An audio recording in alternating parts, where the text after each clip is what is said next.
राम जी अत्यंत बल की खान है। देखो बलवान होकर के भी, स्वरूपवान होकर के भी अभिमान ना हो, अब बलवान होकर के भी अगर जीवन में क्षमा है तो वही वास्तव में बलवान है। सुंदरता, धन होकर के भी अभिमान नहीं है। विदुर नीति का एक श्लोक है कि धने ये न जितो गर्वो, जिसने धन होने पर भी अहंकार को जीत लिया हो। यौवने मनमथो जिता, जवानी में जिसने काम को जीत लिया हो। तेन मानुष सिंहेन जितम किम नु मही तले, उस मनुष्य सिंह ने इस धरती पर क्या नहीं जीत लिया, मतलब सब कुछ जीत लिया। तो राम जी बलवान हैं पर फिर भी क्षमा भी कर देते हैं।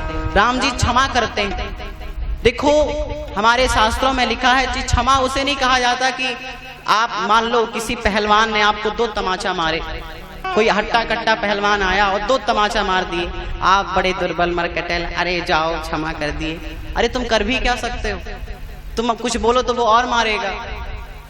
क्षमा किसको कहते हैं? क्षमा बलम असक्तानाम सक्तानाम भूषणम क्षमा। असक्तों का बल है क्षमा। असक्त मतलब जिनके पास बल नहीं है, शक्ति नहीं। अब बलवान ने, पहलवान ने 2 तमाचा मारे तो वो कह रहा है हम तुमको क्षमा कर दिए जाओ, तो वो उसका बल है कि वो क्षमा ही कर सकता है और कुछ नहीं कर सकता। तो वहां जो क्षमा होती है, उसके द्वारा जो क्षमा होती है, एक दुर्बल के द्वारा जो क्षमा होती है उसे क्या कहते हैं? वो उसको क्षमा कहते हैं। वो शक्ति है उसकी कि चलो हम मार तो सकते नहीं, तुमको क्षमा कर दिए, तो यही उसकी शक्ति। पर वास्तव में क्षमा रूपी आभूषण क्या है? सक्तानाम भूषणम क्षमा। सक्त मतलब बलवान होकर के भी अगर उसने 2 मारे हैं तो आप उसको 4 मार सकते हैं। उसने आपका थोड़ा सा अपकार किया है तो आप उसका पूरा संहार कर सकते हो। फिर उसके वो क्षमता होने के बाद भी, वो बल होने के बाद भी अगर आप क्षमा कर दो तो वो क्षमा आपका आभूषण है, वो क्षमा आपका श्रृंगार है। आप दुर्बल होकर के क्षमा कर रहे हो तो ये क्षमा आपका श्रृंगार नहीं है, ये आभूषण नहीं है। ये क्षमा तो आपकी शक्ति है कि चलो कुछ नहीं कर सकते तो क्षमा कर दिए। राम जी जयंत को क्षमा किए। क्या थे जयंत हो? राम जी काल ब्याल कर भक्षक जोई, राम जी काल रूपी सर्प को भी खा जाएं। जाके डर अतिकाल डराई, जो सुर असुर चराचर खाई। इतने बलवान है राम जी, काल को भी खा जाएं, सबको नष्ट करने की राम जी में क्षमता है। पर फिर भी जयंत को भगवान ने क्षमा कर दिया। गोस्वामी जी लिखते हैं यद्यपि तेहि कर वध उचित।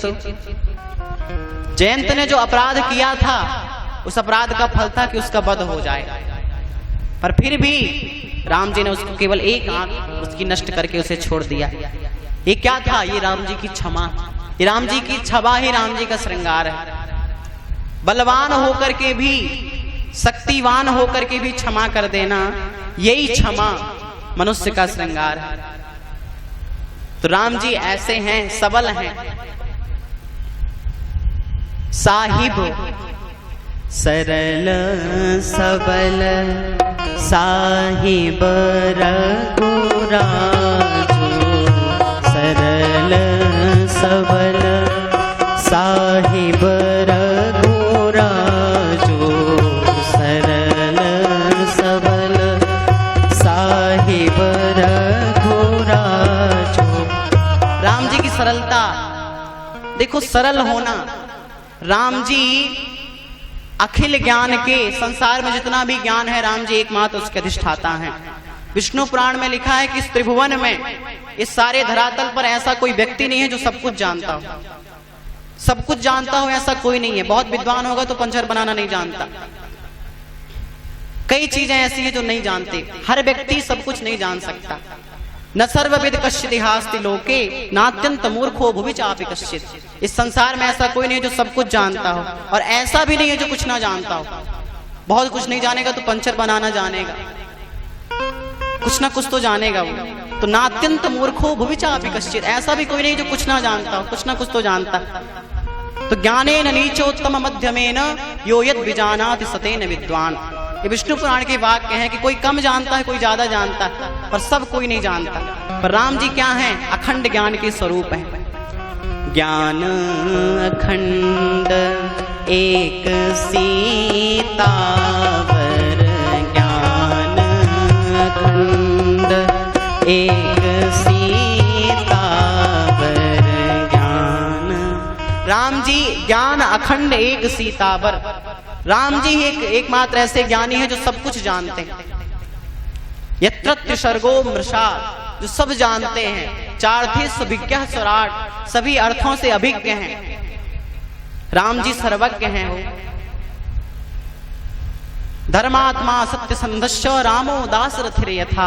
राम जी सब जानते हैं। सब ज्ञान, जितना भी ज्ञान है संसार में, उस सब के राम जी स्वरूप हैं। देखो ज्ञान कहां से आया? वेद से आया। वेद से आया ना? वेद से ही, वेद के माध्यम, वेद का ही सार भागवत है, वेद का ही सार वाल्मीकि रामायण है। सब कुछ वेद का सार है। वो वेद क्या है? भगवान की श्वास है। जाकी सहज श्वास सुति चारी, चारों वेद भगवान की श्वास है। तो राम जी सब जानते हैं। और सब कुछ जानने के बाद राम जी की सरलता देखो कि जब अयोध्या वासियों के सामने राम जी एक बार बोले, जब राजा बन गए राम जी, तो एक बार राम जी ने सबको बुलाया और सबको बुला करके राम जी ने बैठाया और बैठा करके कहते हैं, सुनो, जो नीति कछु भाखऊं भाई, जो नीति कछु भाखऊं भाई, जो नीति कछु भाखऊं भाई, तो मोहि बर जेऊ भय बिसराई, तो मोहि बर जेऊ भय बिसराई, जो नीति कछु भाखऊं भाई, जो नीति कछु भाख। ये सरलता देखो, सब जानते हैं, सर्वज्ञ हैं, पर क्या कह रहे हैं? ये राम जी राजा बनने के बाद राम जी कहते हैं कि मैं अगर कुछ अनीति का बात कहूं, कुछ अनैतिक शब्द कहूं, तो तुम लोग ये मत सोचना कि मैं राजा हूं तो सुन लो, मैं बहुत पढ़ा लिखा हूं तो मेरी बात सुन लो। जो अनीति कछु भाखऊं भाई, तो मोहि बरजेऊ भय बिसराई। तो बिना डर के तुम मुझे टोक देना अगर मैं कुछ गलत बोलूं। जो श्रुति सेतु पालक राम तुम, जो वेद रूपी सेतु के पालक हैं, जो नीति के सार हैं, जो नैतिज्ञ हैं, नैतिज्ञों के जो गौरव हैं, वो राम जी कह रहे हैं कि अगर मैं कुछ गलत बोलूं तो मुझे टोक देना। ये सरलता, ये सरलता है। वो आजकल हम आप थोड़ा जान जाए ना, अगर कोई दूसरा बोल दे तो हम कहते हैं कैसे, ये तो हो ही नहीं सकता। इतना अभिमान हो जाता है कि हम किसी और की बात को मान ही नहीं सकते। थोड़ा बहुत नहीं जानते हैं संसार में, हमने बताया कोई सब कुछ नहीं जानता, पर जो सब जान लेता है। जैसे आप सागर को देखते होंगे, सागर कभी बहुत थल-थल नहीं करता और नदियां हमेशा उथल फथल करती रहती हैं। वैसे संपूर्ण कुंभो न करोति शब्दम, जब ज्ञान प्रपूर्ण हो जाता है तो फिर बार बार दिखाना नहीं पड़ता। राम जी अखंड ज्ञान के स्वरूप हैं, पर फिर भी राम जी की सरलता देखो। राम जी उन अयोध्या वासियों से कह रहे हैं कि मैं अगर कुछ गलत बोलूं तो मुझे टोक देना। ये है राम जी की सरलता। जो ज्ञानिन कर चित्त अपहरई, बरी आई विमोह बस करई। जो ज्ञानिनों के चित्त को स्वयं अपहरण कर सकते हैं, और फिर भी क्या बोल रहे हैं कि अगर मैं कुछ गलत बोलूं, अनैतिक बात बोलूं तो मुझे टोक देना। ये हमारे राम जी की सरलता। यही सब एक राजा के श्रृंगार होते हैं। राजा का श्रृंगार केवल जवानी नहीं होती, केवल युवावस्था नहीं होती। राजा का श्रृंगार होती उसकी सरलता, उसकी सौम्यता, उसका स्वभाव। राम जी हमारे सरल हैं। राम जी सरलता की खान है। इतने ज्ञानी होकर के, इतना सब सर्वज्ञ होकर के भी राम जी की सरलता देखिए। सबल राम जी, सबल मतलब बलवान होकर के, बलेन सहिता सबलः तदपि क्षमावान। बलवान होकर के भी क्षमावान है, ये राम जी का गौरव।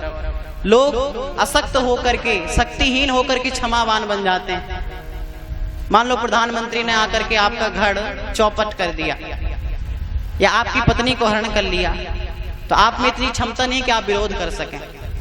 जैसे रावण के समय में रावण कभी नर की, कभी मुनियों की, कभी देवताओं की कन्याओं को हरण कर लेते थे, पर रावण के समक्ष रावण को सम्रांगण में चुनौती देने की क्षमता किसी में नहीं थी, इसलिए लोग रावण का विरोध नहीं कर पाते थे। तो इसका मतलब ये नहीं कि वो लोग रावण को क्षमा कर दिए, अरे वो बेचारे कर भी क्या सकते थे, पर राम जी चाहते तो रावण का तुरंत संहार कर सकते थे। राम जी के छोटे भाई जगमऊ सखा निशाचर जेते, लक्ष्मण हने निमिष महुतेते, ये क्षमता थी राम जी के अंदर। भ्रकुटी विलास सृष्टि लय होई, राम जी भ्रकुटी टेढ़ी कर दें तो सारी सृष्टि का लय हो जाए। फिर भी राम जी की सरलता, राम जी बहुत सरल है, सरल सबल है, बलवान होकर के भी राम जी के अंदर क्षमा है। राम जी की शरण में जो एक बार चला जाए, कितना भी पापी हो। देखो एक बात मैं निवेदन करूं, राम जी चाहते तो बाली को अपना मित्र बना सकते थे। बाली को मित्र राम जी बना लेते ना, तो जितना सुग्रीव के साथ राम जी को कष्ट मिला है वो न मिलता। बाली इतना बलवान था कि रावण को कांख में दबा के घूमता था, पर राम जी ने बाली को मित्र नहीं बनाया। क्यों नहीं बनाया? क्योंकि राम जी सबल सरल है, राम जी कृपा सागर है। राम जी ने सुग्रीव को, दीन को अपनाया, जो बेचारा घर घर भटक रहा था, जिसके पास में इतनी भी शक्ति नहीं थी कि सुग्रीव का, बाली का एक क्षण भी मुकाबला कर सके। ऐसे शक्तिहीन को राम जी ने स्वीकारा और ऐसे शक्तिमान को राम जी ने धिक्कार दिया। बलवान होकर के भी अबलों की, दुर्बलों के साथ में चलना, ये भी एक बलवान का लक्षण है। विद्वान होकर के भी किसी मूर्ख को समझाना, किसी मूर्ख को एक जीवन की उपादेयताओं का आह्वान कराना, उसे भी हीन समझ के नहीं कि ये मूर्ख है, ये क्या समझेगा, उसे भी एक बार ज्ञान देने का प्रयास करना, ये विद्वान का श्रृंगार है। तो राम जी सबल हैं, पर राम जी ने सुग्रीव को अपनाया। और लिखा है कि गोस्वामी जी ने लिखा कि सुग्रीव को अपना करके राम जी ने बहुत गाली सही, बहुत गाली सही। सुग्रीव वहीं अपनाए कि सुनी बहुत है गारी, फिर भी राम जी ने सुग्रीव को नहीं छोड़ा। सबल होने, राम जी चाहते तो सुग्रीव की कोई जरूरत नहीं।